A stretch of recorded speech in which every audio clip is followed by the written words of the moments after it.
Hello, welcome again to Sport Unlocked with me, Rob Harris from Sky News, Martyn Ziegler from The Times, and Tariq Panja from The New York Times.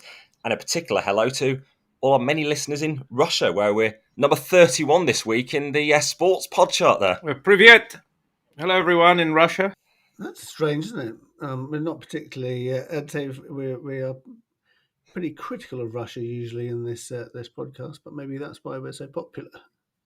Everyone keen to discover the facts, discover all the information behind sports news. Obviously, we've covered a lot of Russian doping in the past, and maybe this is something caught my eye this week. This would intrigue the Russians. An Australian is proposing an enhanced games, as in Olympics, where actually anyone can take drugs. The Russians possibly would have a head start on that, given the recent state-backed doping program. So, number one in the constructors' championship, if you do that, you might have a similar style to the Formula One, where you have the athletes going for number one, and then I guess in this case, the pharmaceutical companies going for the constructors' championship. It's been said before, actually, although this is all never going to happen, that just let them go and then see how fast people could run, see how far people can throw things, and how high they can jump. Martyn, what is this? It was in your paper, wasn't it? Yeah. Matt Lawton did a story on it. So a guy called Aaron D'Souza, who's this entrepreneur, self-styled, and he's got these plans for the enhanced games where doping is encouraged, and he claims that at least one British Olympian from Tokyo has said they're interested. But is anyone really going to stick their head about the parapet, any sort of serious athlete, and say, "Oh yeah, I want to take part"? I mean, you can see some sort of bodybuilder who may be sort of openly taking steroids might put themselves forward, but I mean, I can't. Can you see it? Well, three athletes actually have named themselves. They're actually named in the Guardian, although one had actually previously been involved in a doping ban where they denied complicity. And I think one of them called themselves an ally of the games, implying they wouldn't take anything performance enhancing, but they would actually still back the existence of these games. And some of the language is quite interesting. They say not clean athletes, but natural athletes if you've not taking any performance-enhancing substances. Well, Martyn, to answer your question, it probably depends how much someone's willing to pay you. We've seen in sport people doing all sorts of things depending on how much someone's willing to pay for it. And that said, with something like this, can you imagine companies and sponsors backing anything like this? I can't. Maybe broadcasters probably wouldn't. So unless there's big money behind it, I can't see this really taking off. But you never know. There might be some billionaire somewhere who'd want to put his name and money behind this. We've seen billionaires behave strangely in recent times, and I suppose if there's a payday, a check at the end of the day, there's always someone willing to take it. Yeah, I suppose all we can say about the three people is I've certainly never heard of them before, so it's hardly the highest profile athletes. D'Souza certainly knows how to gain publicity, though. It's been a global headline just by speaking out about this, tapping into a bit of the news agenda. Yeah, absolutely. I thought it was Ben Bloom in The Guardian that said he's got the sort of CV that LinkedIn is designed for. So, he calls himself an entrepreneur, Oxford-educated lawyer, and self-publicist. So, yes, absolutely. Maybe it's had more coverage than the European Games, an actual event in the last week or so. I couldn't tell you that was on. How's that been going, Rob? The only thing I really noticed was that paddle's in it, the first major global championship like that, multi-sport event, that paddle featuring. Oh, do you buy your way into the European Games as well, or is that like a regular process? The European Games is a proper sports event. Some of our colleagues are actually covering it. It's in Krakow, isn't it? But you're right, it is not getting much coverage at all in the media. Something that's had a bit of coverage, something we've covered in the past, Manchester City. This intriguing documentary suddenly emerged with some fresh allegations. Although how fresh are the allegations against Manchester City? What have we actually learned in this? Of course, City themselves do deny wrongdoing in the Premier League case where they faced more than 100 charges. Yes, so this documentary, which has gone on YouTube, managed to get hold of the UEFA Adjudicatory Committee judgment when they banned Manchester City for 2 years. That's never been published by UEFA before. I've also seen a copy of it, written a story about it. I think there is some very intriguing stuff in there which has not come out before. Detail which is actually quite important for the charges that were time barred by the Court of Arbitration for Sport. So something like £30 million in two payments made by a guy named in the report by Manchester City's lawyers as Jabbar Mohammed, a broker who provides financial services to companies in the Middle East. He paid £30 million of money that should have come from Etisalat. Why he paid it, there's no explanation. Manchester City's argument is that Etisalat repaid it to the Abu Dhabi United Group, which owns Manchester City, 3 years later. Which, I mean, how does that happen with any sponsors? The whole thing is a bit strange. And not surprisingly, you might think UEFA the adjudicatory committee did not agree with that, and said it was disguised equity funding and imposed a 2-year ban. So the expectation is this will also be part of the Premier League 115 charges. Yeah, Martyn, Etisalat is a serious company there in the Gulf as well, big telecoms company. The idea, that you need to reroute money through Jabbar Mohammed or whoever this may be, a middleman brokering these things. These are serious businesses with serious, probably, accounting systems. It's just a bit weird, and I guess more confusion and more fog over what actually took place with Manchester City's funding over the years. And we're just still waiting for the Premier League to unravel all of this, aren't we? And of course, why all this matters, because the implementation of financial fair play, Manchester City perhaps not enjoying some of the soaraway success now, accused of trying to inflate their revenue so they could actually build up that squad, something, of course, they denied doing by any foul means. Yeah, Manchester City now, the richest club in the world, overtaken Real Madrid. They're number one in the Deloitte Money League from last season. They will be almost certainly again for this season, just gone past because they've won the treble. Probably going to be more than £700 million in revenues, which will be a record. So, I suppose the argument is they broke the rules to build up that squad, and that's why it's such a big issue if that is proven. Manchester City fans would probably point to that CAS press release back from July 2020 when their Champions League ban was overturned, and the very clear, favourable headline on the press release: Manchester City FC did not disguise equity funding as sponsorship contributions, but did fail to cooperate with the UEFA authorities. It continued. Yeah, and with Premier Leagues as well, right? And that's one of the charges with the Premier Leagues is that they failed to cooperate. Martyn, you said they're going to be the richest team in the world. That is because of what? There's big broadcast revenues from winning the Champions League, I guess, and the Premier League. But of course, that enormous commercial income they get, sponsorship income.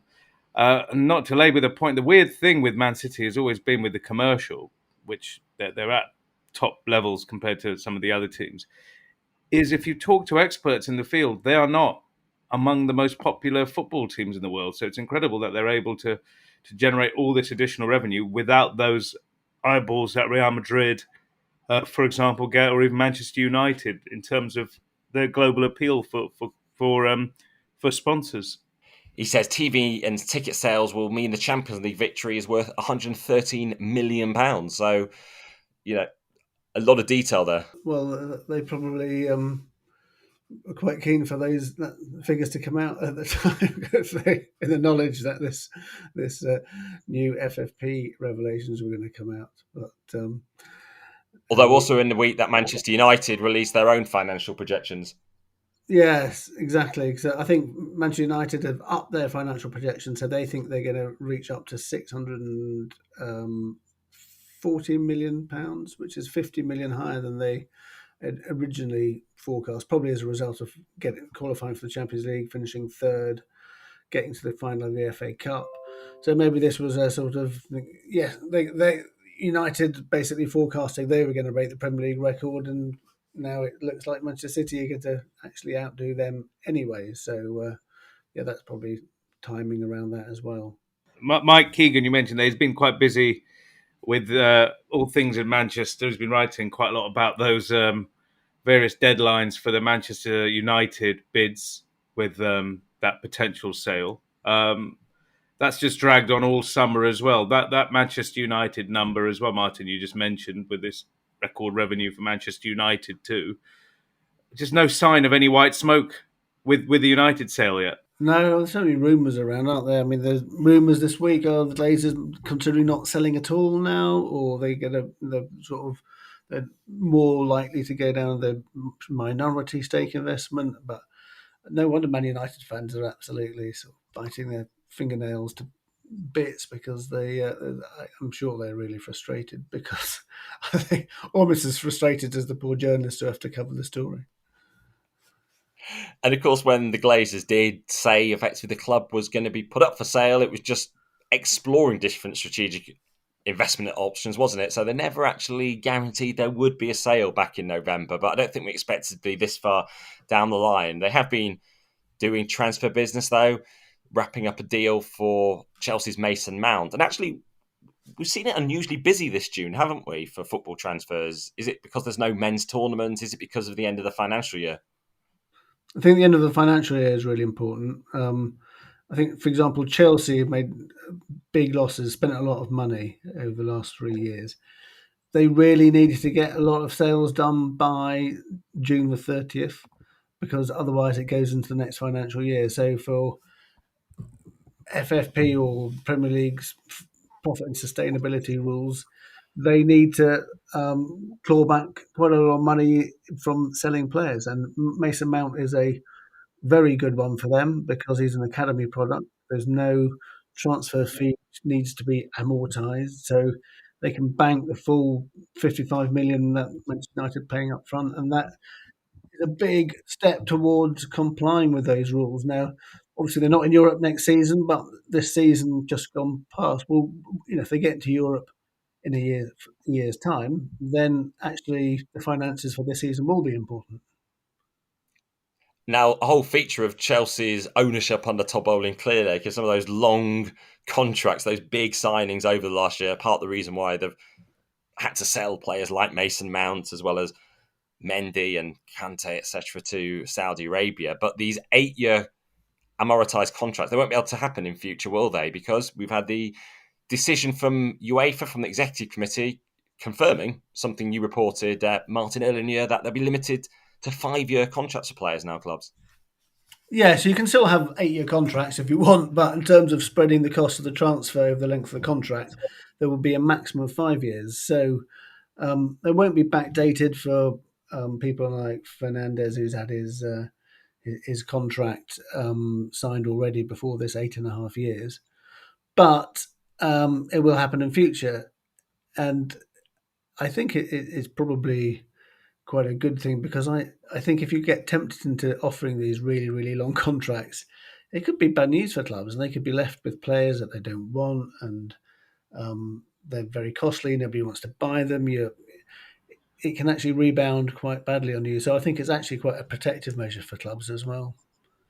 It's also an effort to equalise contractual arrangements across the FFP system, isn't it? Because you're analysing teams and clubs all across Europe, and some places you're not able to do that. The other thing they're trying to equalise, I understand, are the tax obligations. From France, for example, the taxes clubs have to pay on player wages are much higher than anywhere else, meaning French clubs' costs are much higher. So they're trying to find a way to balance that out. Otherwise, the French clubs have long been arguing that it's unfair that like they're measured in a different way.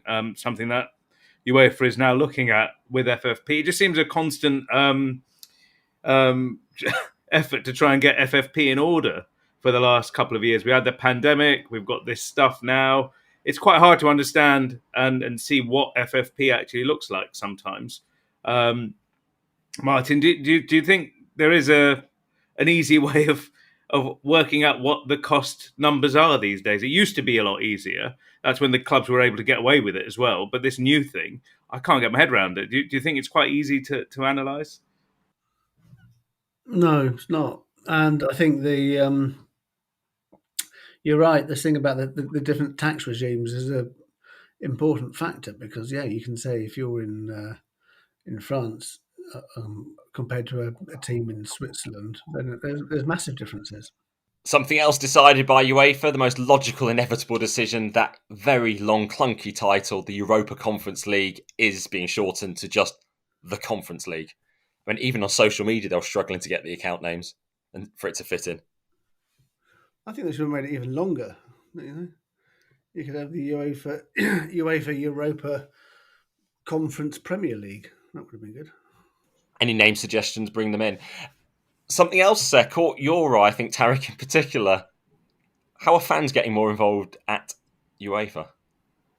Yeah, there was a press release from UEFA this week announcing that Fans Europe, the kind of pan-European fans body, is being, I guess, co-opted or brought in to the UEFA decision-making process, in the sense it's going to be added to various committees. So they'll be in the room, and if there is a vote taken within these committees, they'll get one vote. Still not sure what to make of it. Is this more a public relations exercise, getting the fans in? Obviously, there's been a lot of angst among fans over the various snafus and I would say scandals in terms of the treatment of fans at various European finals. Obviously, Paris in the Champions League final the year before last. This year for Manchester City fans in Istanbul and other incidents. I'm not quite sure what to make of it, guys. What's your impression? I went to the annual congress or biennial congress of the Football Supporters Association and Football Supporters Europe, which was in Manchester at the weekend. And people were actually the fans' representatives. They all thought this was a good thing. I didn't. I don't think. I think they felt frustrated that they hadn't got a voice and they hadn't got any input. So I don't think you can see some people saying, "Is this sort of a publicity stunt?" But I think they were quite positive about it. I mean, you can see why fans do benefit from being part of the decision-making process in a way. So they're excluded in so many parts. You know, we talked in the past about FIFA seeming to have no engagement with fans. The only sort of line is what point do you become almost too close that you might perhaps be deterred from the direct criticism and forceful criticism of the governing body. Yeah, does it stymie your the critical voice? Of course, the other point to make is Fans Europe does take funding from UEFA directly as well, and then it's that whether it has any of those relationships, whether they have a chilling effect on what you can say about the organisation, because it's been important, that fans' voice, certainly for UEFA. Alexander Sheffield has thanked the fans, hasn't he, for stopping Super League, for example, particularly in England. You saw those fans popping up outside and even inside stadiums and of the 6 Premier League clubs that had initially signed up. I guess once you're in, do you obviously have that voice? It's important to have it said, but are you able to do the critical part as well? Time will tell. Well, we also have the Fair Network that conduct investigations into discrimination at matches. They receive funding, don't they, from UEFA? But certainly we've had Pierre Power, the executive director from Fair, on this pod several times, and he will speak out, won't he? He certainly will. And also, I mean, Football Supporters Europe had a representative on the commission which looked into what happened in Paris and produced a really, really damning report about UEFA. So there's certainly no evidence there that they're being sort of having to sort of keep their mouth shut because of the funding. So, but I think you have to be a strong personality to make sure that that doesn't happen. And as with Piara, he's very much he's not going to be kowtowed into not saying anything just because he's worried about the funding. And it's not just on issues related to stadiums that these guys are on, which is, I think, is good. I think it's broader football issues. financial stability regulations. I think they'll get a seat in the table for that as well. All sorts of other issues. So they'll have a seat in the room. What will be interesting to know is whether they can then leave those rooms, those private rooms that these discussions take place in, and talk to the fans that they're representing about what they're hearing and what's going to happen, or whether once you're in the room, you can't really share all of that information. This is similar. So we see at some football clubs where they have fan advisory boards, and generally what happens is they release some almost agreed minutes, don't they? Every so often, I think we get it from Manchester United, from Tottenham. They're not necessarily relaying every bit. Although aren't as part of the agreed changes there in the last year? Isn't fan representation on the board or one of the shadow boards or something? I think football clubs are looking to have non-voting fan members who can attend board meetings.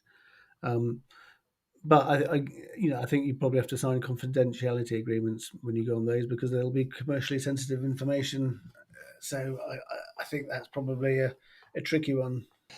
Well, moving away from the world of football, something I've reported on heavily this week is the English cricket scandal, a investigation report exposing racism, sexism, elitism right across the game. And it really does expose years of issues in English cricket, particularly because there was a racism report conducted by the England Wales Cricket Board in 1999 and seemingly nothing much was acted on that. So here we are now with so many recommendations to change to improve diversity, include pay for female cricketers, to prevent that sort of preferential pathway into professional cricket through private schools in particular. And we have had an apology from the ECB. Yeah, I think they probably had to apologise. That was one of the recommendations that from the report that they should do so, make a public apology. I mean, I think Jonathan Liu in the Guardian put it, quelle surprise, basically. Who knew cricket was riven by racism, sexism, and elitism? Because was it ever thus? And it is, but it is a big issue. Is why, for at junior level, so many, for example, children from Asian communities take part in cricket, but they don't make the breakthrough into the professional game. That is a big issue that the ECB has to tackle. I think the issue, obviously, for years and years, women's cricket was barely touched upon. Now things are changing, and they have changed, but there's a lot of work to be done. I see, because I remember being at a briefing held at Lord's maybe a decade ago, if not about that anyway, by the person who was the chief executive of the ECB at the time, former marketing guy from IMG, I forget his name. And it was this, talking about tapping into those communities and getting players from those communities into the professional game. And it just seems to be stuck, even after all of that time, all those words and plans, they don't seem to materialize. And now this damning report comes out. Maybe you can see why the environment just isn't conducive to people from minorities wanting to pursue this. It feels in some ways a hostile environment. Why would you put yourself through that? Funny aside, obviously it's the Lord's test in St John's Wood, where Lord's Stadium is, but also it's the Central Mosque. And it was Eid al-Adha this week, so you see the people coming off the tube station at St John's Wood Station and turning left, both groups turning left towards Lord's, and very differing hues in the crowds going in different directions. If you see that line for Lord's, and it is, sorry to use this phrase, very pale, male and stale still, that queuing up, going to the Lord's Cricket Ground to watch England play in the Ashes, and then obviously the crowd going towards the mosque. I think even that, the getting people to come and watch and be in the stadium, feeling part of being part of the crowd, will be one of those signs of change. Must say, I didn't really see that at Lord's this week.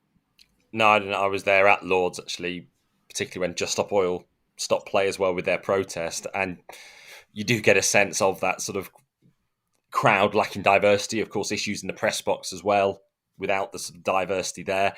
And if we look at this report, there's just so much detail about why people might be deterred from pursuing a career in the game. Obviously, around alcohol, the prevalence of alcohol, the laddish culture is highlighted. We saw, I think, after the first test, Australia's players celebrating with beer on the pitch. Now, English cricket has largely removed things like champagne celebrations, as we've seen in football as well. Small steps in terms of just largely ensuring that inclusive environment. So it's not like, oh, everyone has, say, the alcohol apart from these few players, and they have to be very separate. And, references to, I think, taunts over things like bacon as well, highlighted in some of the case studies in the ECB Commission report too. Yeah, I think laddish culture is one which has been part of cricket for years. And if you look all the Yorkshire stuff, I think that one of the things that came out for me is the sort of partying that went on involving the players, and there was definitely a sort of pressure on people to take part in sort of quite big drinking sessions, basically, and go out night clubbing and that sort of thing. And it doesn't seem very professional, does it? Maybe you don't have to be quite as fit to play cricket. I mean, obviously, but they are, but maybe there's not the sort of the need to avoid that sort of indulging in drinking and partying, because I don't think if you're a professional footballer, your body would take it.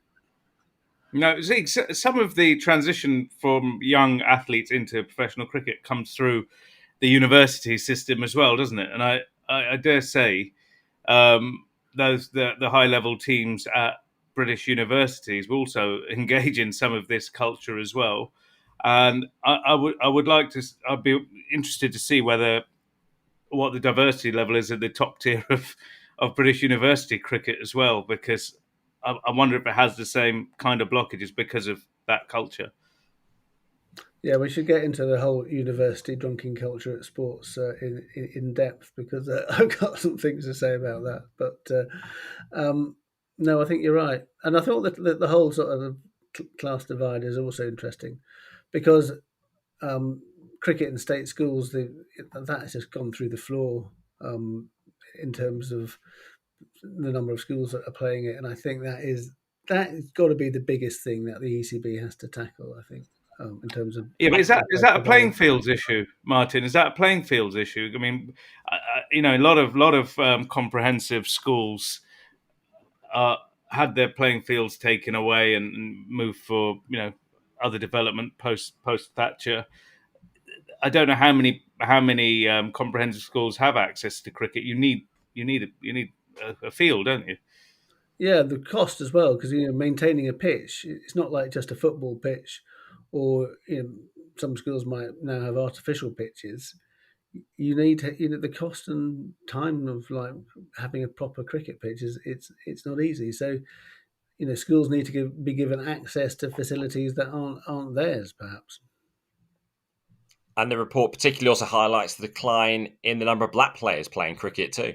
Because think back into the 80s, and West Indies were all conquering, and a lot of people who came from Caribbean families and into the UK were keen on cricket, but other sports have now taken precedence, and they're much more popular. Football, basketball, and cricket doesn't seem to be an important part for that particular part of Britain. Yeah, and as you sort of look more wide as well, we mentioned that elitism, that classism. What it actually relates to is taunting over wealth and actually superiority in the class system, which might seem sort of slightly curious to some people in countries listening, where it's the very hierarchical British society. I suppose other countries do, but is this something we think actually isn't unique to English cricket, English sport? Actually, other countries as well will have this sort of elitism, because there will be private schools, there will be whatever sport in that particular country where you will get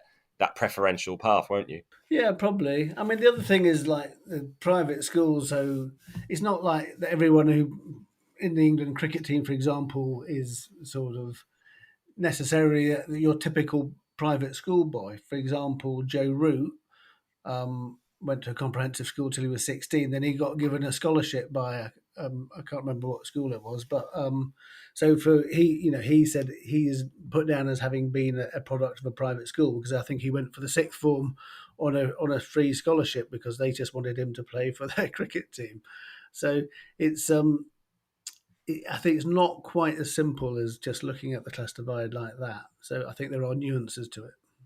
Well, those nuances probably also to do with access to the facilities. We kind of go round in a circle here as well, isn't there? Because the private schools will have those fields, and you look at wider sports as well. There's an obvious class bent to certain Olympic sports. For example, you're not going to get many rowers, for example, who've come from a comprehensive school and into rowing clubs and certain Olympic sports, show jumping, etc. It's about access, and it's about wealth as well in many cases. Clearly, cricket seems to have fallen into, or is increasingly, has headed in that direction. I suppose schools ultimately have to have a choice which sports programs do they have, particularly if it's not some vast school with masses of resources that you have to pick and choose, don't you? Yeah, you do. I mean, just going back to thinking what cricket was like in English cricket in the past. So you actually had sort of gentleman players and amateur players at one point, didn't you? So, I mean, in England, I think even up into the 1950s, on the team sheets or the official sheets that would be put out, if you were an amateur player and a gentleman, you'd have your initials before your name, and then if you were a sort of professional, sort of working class, you just have your surname without your initials. Well, M. Ziegler, T. Panja. I'd just be Panja, I think. Well, do like so many in Russia, if you hit subscribe, then we land in your feeds automatically. You can also rate, review, and hit subscribe. And you can always message us at Sport Unlocked on Twitter, Facebook, and Instagram. But good to chat, guys. Thank you, everyone, and goodbye.